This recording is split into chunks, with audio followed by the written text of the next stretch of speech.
Eu quero convidá-lo a abrir a sua Bíblia no livro de Atos, Atos dos Apóstolos, capítulo 9, do versículo 1 ao versículo 9. Atos 9,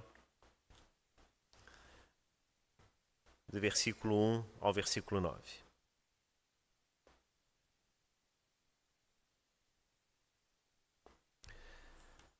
Diz-nos o texto: Saulo, respirando ainda ameaças e morte contra os discípulos do Senhor, dirigiu-se ao sumo sacerdote e lhe pediu cartas para as sinagogas de Damasco, a fim de que, caso achasse alguns que eram do caminho, tanto homens como mulheres os levasse presos para Jerusalém. Enquanto seguia pelo caminho, ao aproximar-se de Damasco, subitamente uma luz do céu brilhou ao seu redor. Ele caiu por terra e ouviu uma voz que lhe dizia: Saulo, Saulo, por que você me persegue? Ele perguntou: Senhor, quem é você? E a resposta foi: Eu sou Jesus, a quem você persegue. Mas levante-se e entre na cidade, onde lhe dirão o que você deve fazer. Os homens que viajavam com Saulo pararam emudecidos, ouvindo a voz, mas não vendo ninguém. Então Saulo se levantou do chão e, abrindo os olhos, nada podia ver. E guiando-o pela mão, levaram-no para Damasco.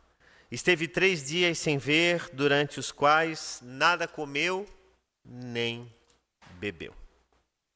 Senhor, a tua palavra foi lida e com reverência nos colocamos diante dela, suplicando a iluminação do teu Espírito. Em nome de Cristo que oramos. Amém.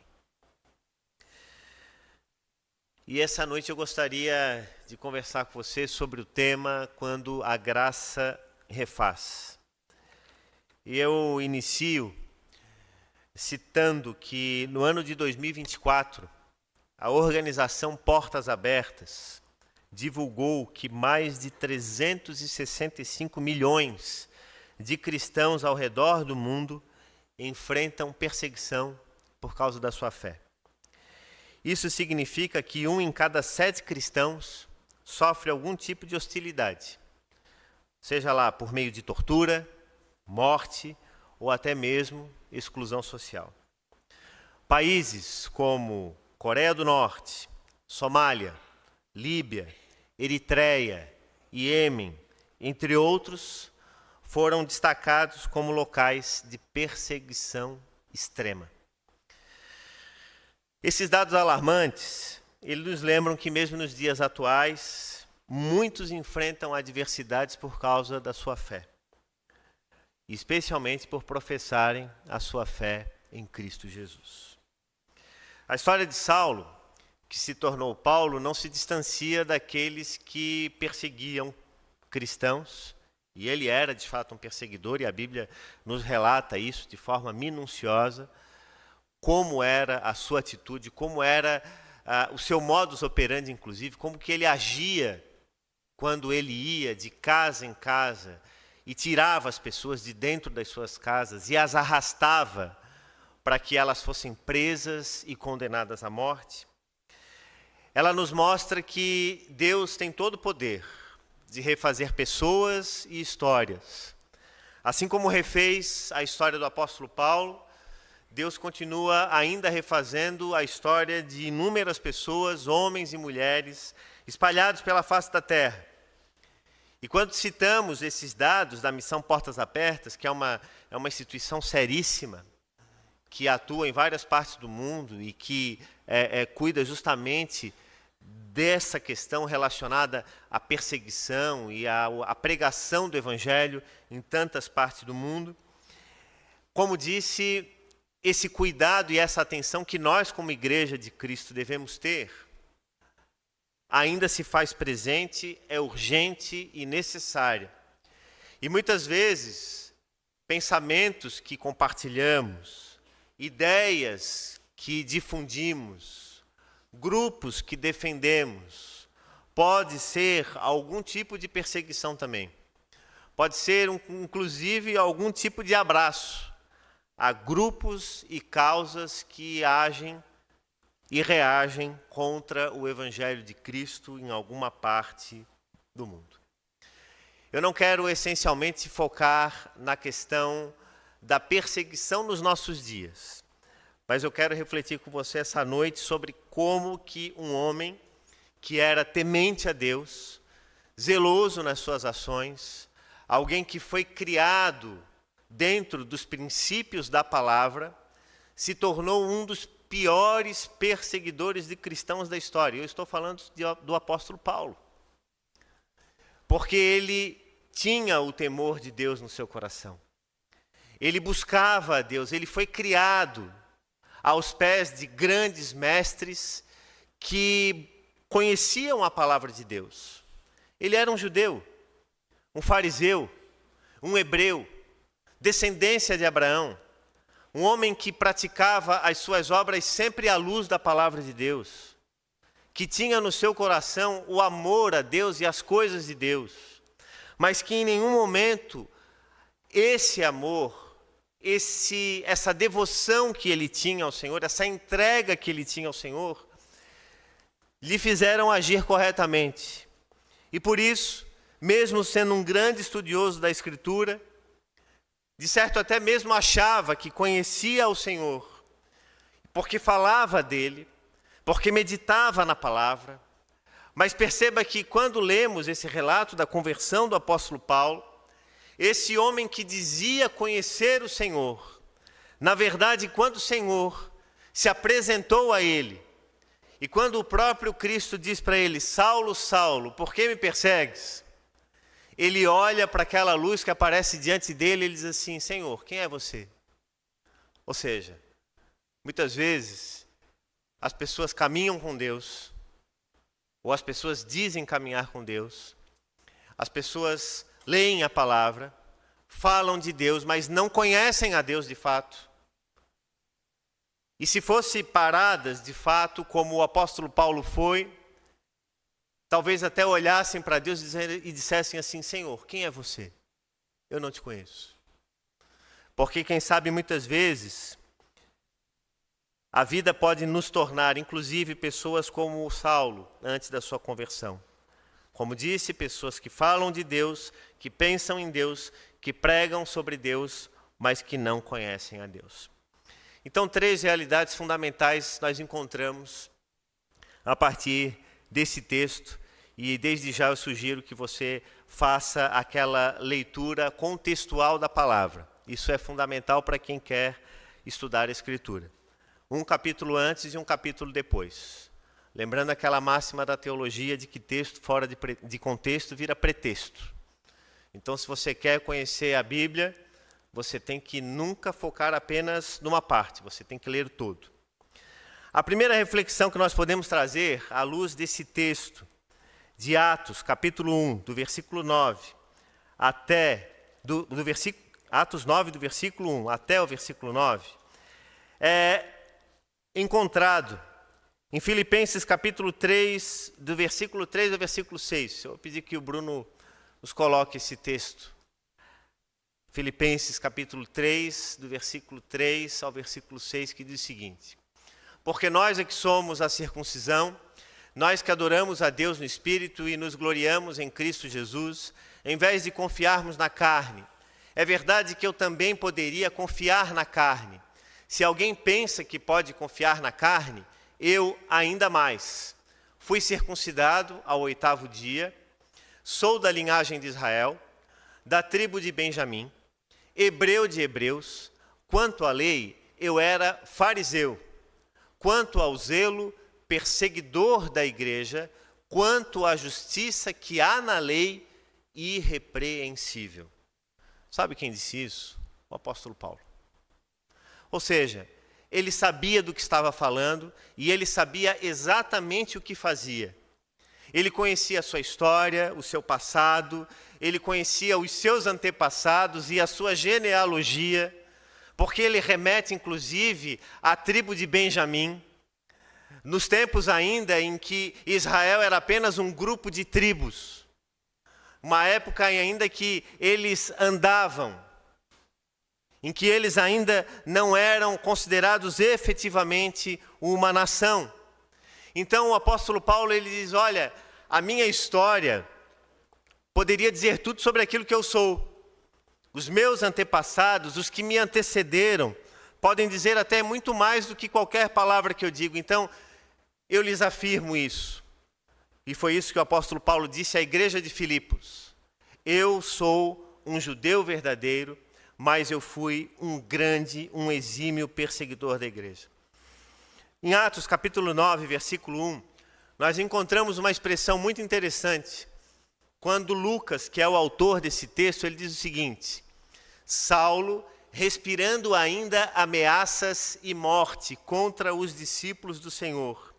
Veja só que interessante.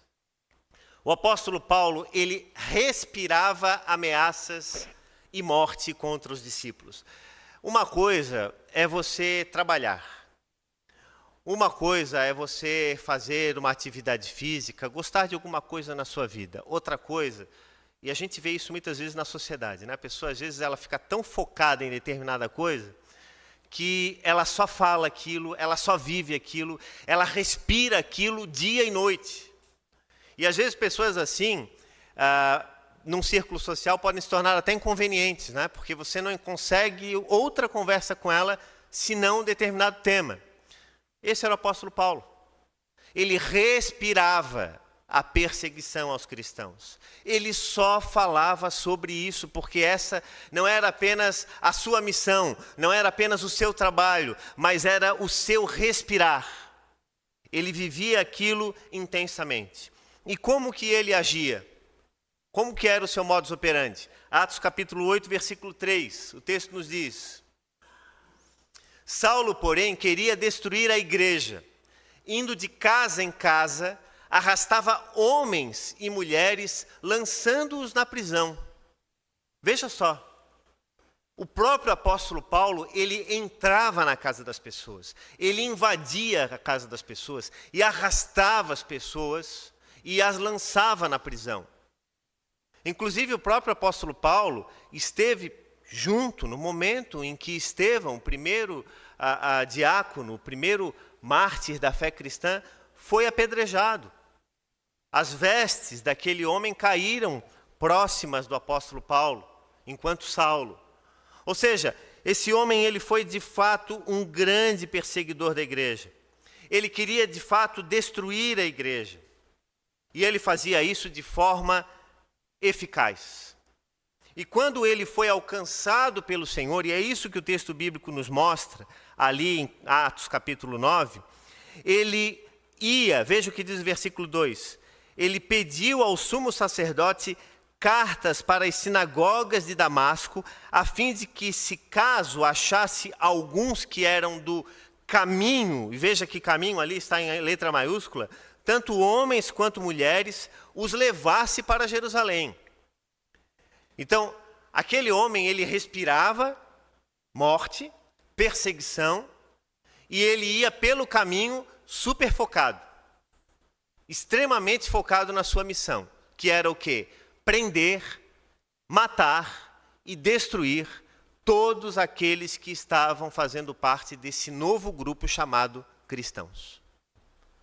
Agora perceba comigo como que um homem desses, como que um perseguidor, como que alguém que inclusive participou indiretamente ou diretamente, a palavra não nos fala, mas indiretamente sim, da morte de homens e mulheres, ele se tornou um dos maiores propagadores do evangelho da graça de Cristo. É verdade que Jesus já havia alertado os seus discípulos, e ele falou sobre isso lá em João, capítulo 16, versículo 2, que o evangelho ele iria crescer. E que no momento que crescesse, que o reino de Deus ele fosse espalhado, João 16, 2, isso aconteceria. Eles expulsarão vocês das sinagogas. E até chegará a hora em que todo aquele que os matar pensará que com isso está prestando culto a Deus. Então percebam que Jesus alertou os seus discípulos quanto à perseguição. E de repente surge esse homem, o apóstolo Paulo. E eu fico pensando que, para a pujante história que o apóstolo Paulo tinha, o seu nível de perseguição, o seu nível de atuação como alguém que prendia pessoas e mandava encarcerar, inclusive mandava que fossem mortas, não tinha outra pessoa para fazer pará-lo senão o próprio Cristo. Nenhum apóstolo poderia fazer isso, nenhum discípulo. O próprio Cristo teve que se manifestar a ele e dizer: por que você me persegue? Por que você me persegue? Agora observem, irmãos, o que essa história do apóstolo Paulo ela nos traz em termos de reflexão. Que o zelo religioso, por si só, se não for sustentado no conhecimento de Deus e da sua vontade, ele pode ser mortífero. Paulo fala isso bem lá em Romanos capítulo 10, versículo 2, quando diz o seguinte, Romanos 10, 2, porque dou testemunho a favor deles, de quem tem zelo por Deus, porém não com entendimento. Então ele fala sobre essa temática do zelo excessivo ao trabalho de Deus, mas sem entendimento. É aquela religiosidade que é cega. E eu lembro de um professor que eu tinha no seminário, que era daqui do litoral, já é de saudosa memória, e foi meu professor de filosofia, metafísica e epistemologia. A gente estudava isso no seminário, acreditem, né, pastor Edson? E ele dizia assim, que tradição é a fé viva dos que já morreram. Tradição é a fé viva dos que já morreram. E tradicionalismo é a fé morta dos que ainda estão vivos. Então perceba que muitas vezes a nossa defesa exagerada por uma causa, isso pode acontecer às vezes no púlpito de uma igreja, às vezes no núcleo familiar, dentro de uma família, por exemplo. Porque todo zelo religioso, sem entendimento, sem o coração, sem o dobrar os joelhos, sem o amor, sem ternura, sem a graça de Cristo, ele é mortífero. Então, tudo que fazemos na igreja, ou tudo que fizermos na igreja, tem que ser revestido de amor. Então, as ações, elas podem ser até corretas, se bem que não é esse o caso do Paulo ou do Saulo, sendo um perseguidor de cristãos.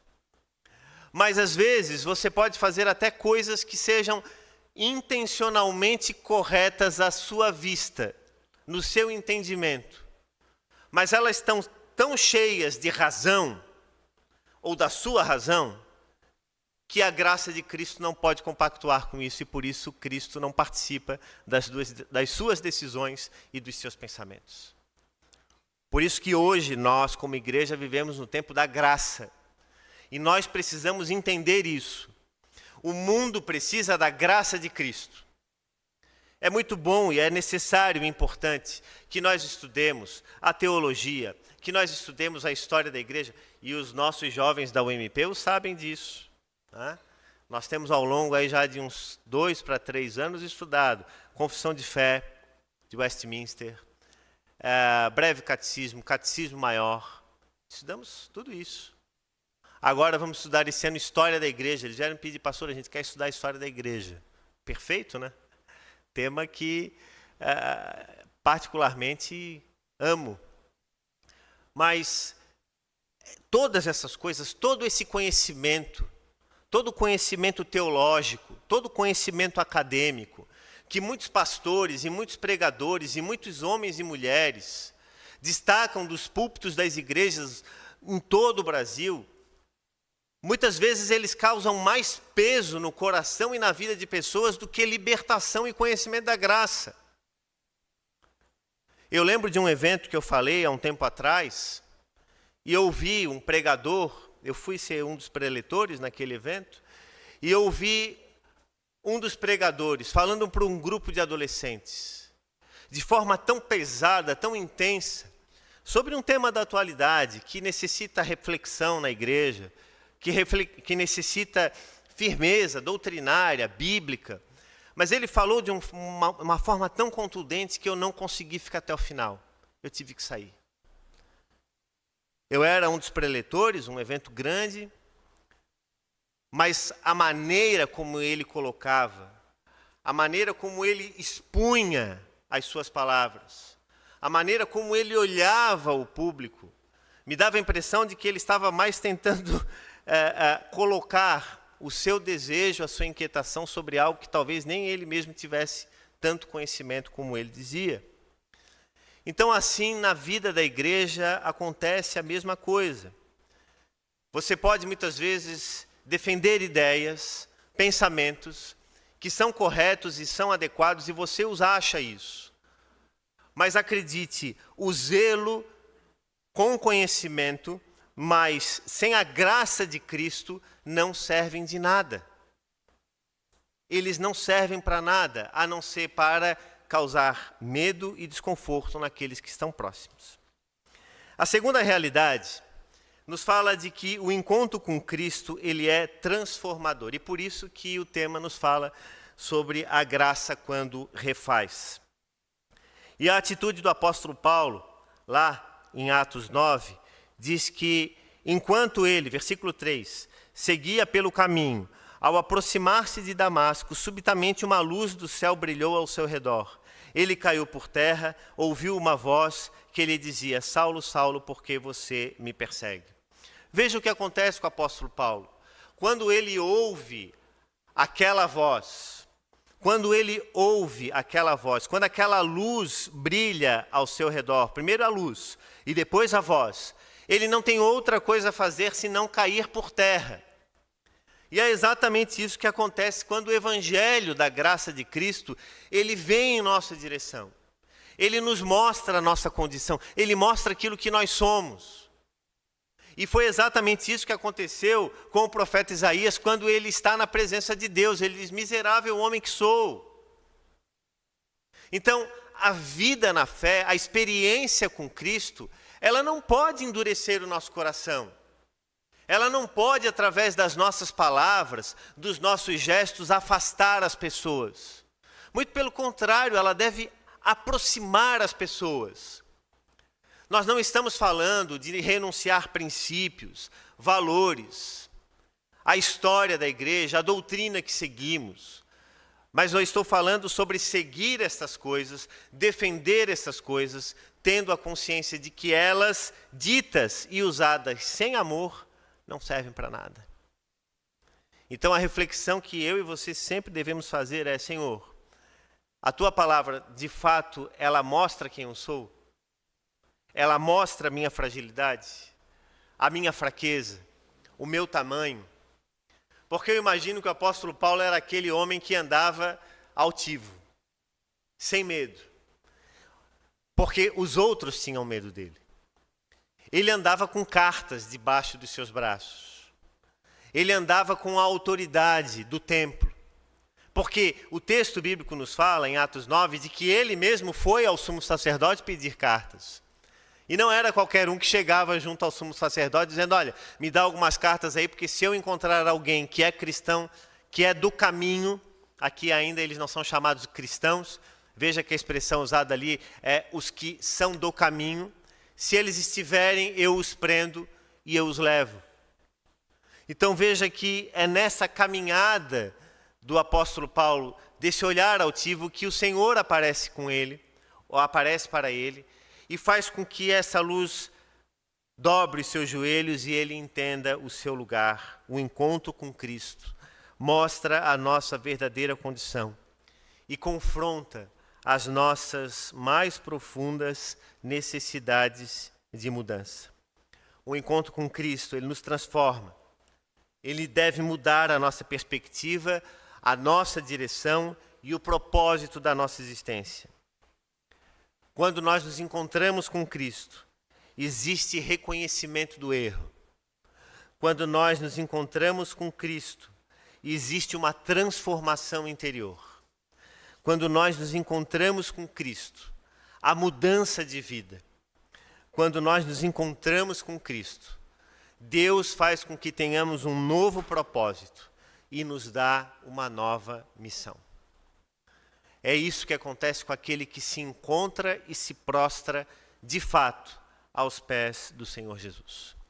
E por fim, terceiro e último lugar, a entrega de Cristo, como falei até aqui já em algumas vezes, traz nova direção, novo direcionamento. E veja o que diz o versículo 7 até o versículo 9. Os homens que viajavam com Saulo pararam emudecidos, ouvindo a voz, mas não vendo ninguém. Então Saulo se levantou do chão e, abrindo os olhos, nada podia ver.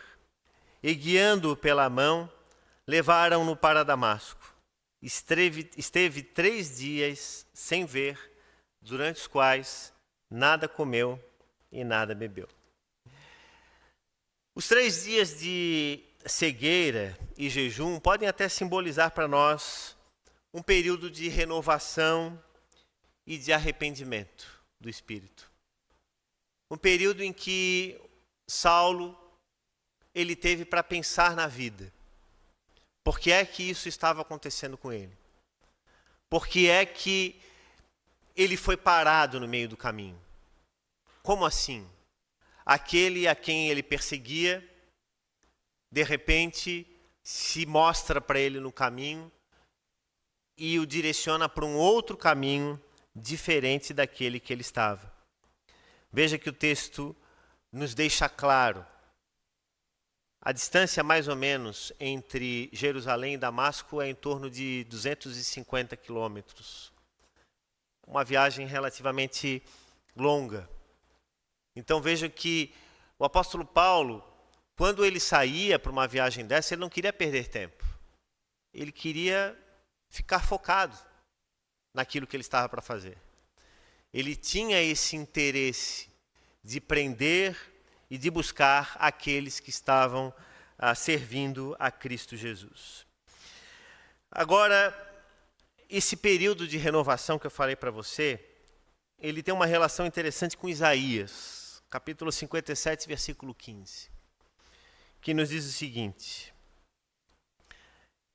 porque assim diz o alto, o sublime, que habita a eternidade, o qual tem o nome de santo.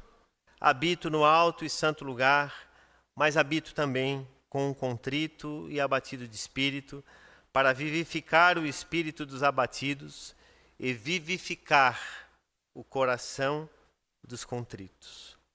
Habito com o contrito e abatido de espírito, para vivificar o espírito dos abatidos e para vivificar o espírito dos abatidos e vivificar o coração dos contritos. Então veja que quando nós somos abatidos por alguma razão, quando nós passamos por alguma dor, por alguma inquietação, por algum sofrimento, e nesse caso o apóstolo Paulo, talvez a maior dor dele seja o se deparar com a realidade, uma realidade que ele vivia, mas que ele não fazia conta do que estava acontecendo, ele se tornou um homem abatido. Ele se tornou um homem de coração contrito. E nessa hora, certamente, e em muitos outros momentos, ele como um exímio conhecedor das Escrituras, quem sabe até lembrou-se desse texto de Isaías, que o Senhor é aquele que habita nos mais altos céus, mas o Senhor também é aquele que habita com aqueles que estão entristecidos, abatidos e contritos. Por fim, o apóstolo Paulo, ele nos mostra em muitas passagens, e se nós fôssemos falar sobre essa mudança de condição de um perseguidor para um perseguido, nós ficaríamos aqui muito tempo. Mas um texto em especial de 2 Coríntios 11, versículo 25 a 27, ele nos diz o seguinte, veja só, relato do apóstolo Paulo. 3 vezes fui açoitado com varas, 1 vez fui apedrejado, 3 vezes naufraguei. Fiquei uma noite e um dia boiando em alto mar.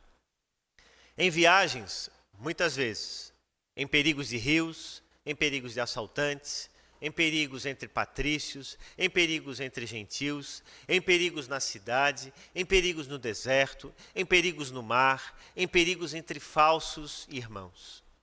Em trabalhos e fadigas, em vigílias, muitas vezes. Em fome e sede e em jejuns, muitas vezes. Em frio, em nudez. Veja só sobre todas as adversidades que o apóstolo Paulo ele enfrenta por causa do amor ao Evangelho. Esse belíssimo texto, coloca o versículo a seguir desse texto mesmo. Além das coisas exteriores, ainda pesa sobre mim diariamente a preocupação com todas as igrejas que ele pastoreava, ele está falando. Ou seja, ele estava vivendo toda essa luta, mas ainda assim ele estava preocupado com as igrejas que ele pastoreava. E ele continua: quem enfraquece, que eu também não enfraqueça? Quem se escandaliza, que eu também não fique indignado? Se tenho de me gloriar, vou me gloriar no que diz respeito à minha fraqueza. Então perceba que o apóstolo Paulo, aquele homem impávido, aquele homem orgulhoso, arrogante, cheio de si, aquele homem cheio de autoridade, cheio de poder, de repente tem a sua vida impactada, transformada, alcançado pela graça de Cristo, tem a sua história sacudida e lançada no pó do chão da existência. E ele então, de tudo aquilo que ele falava, da sua história, dos seus antepassados, da sua vida, ele vai dizer: nada disso mais me serve, porque se tenho de me gloriar, eu vou me gloriar no que diz respeito à minha fraqueza. Veja só que extraordinário testemunho nós encontramos de um homem que tinha tudo para continuar com a sua história de poder e de perseguição. Finalmente, a história do apóstolo Paulo, que é tão rica e sempre me chama tanto a atenção, e volta e meia eu retomo ela nos lembra o seguinte, irmãos e irmãs, que todo zelo sem o verdadeiro conhecimento de Cristo, sem a unção, sem a graça de Deus, sem o amor que brota através do Espírito Santo, que confronta o nosso pecado, que nos mostra quem somos e que nos diz que devemos amar ao próximo como a nós mesmos, se o zelo não tiver baseado nisso, ele nos leva por caminhos errados.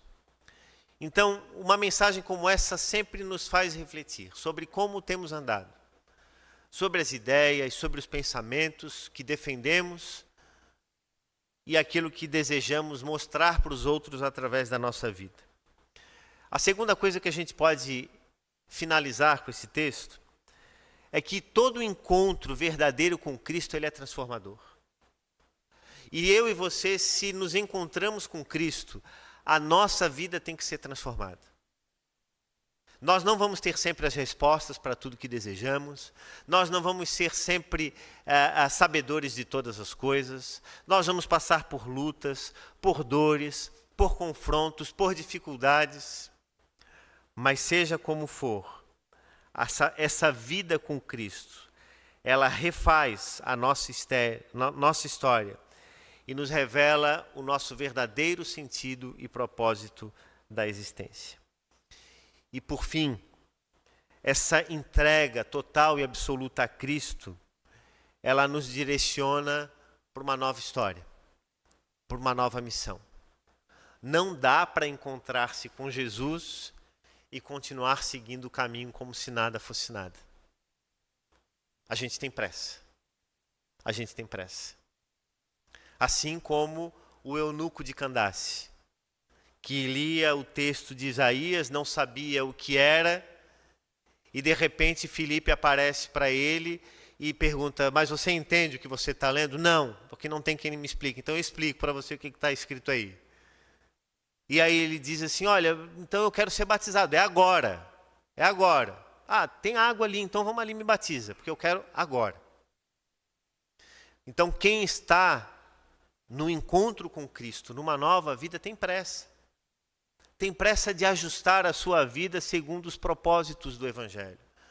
Tem pressa em acertar mais vezes do que errar, ainda que a gente erre mais do que acerte.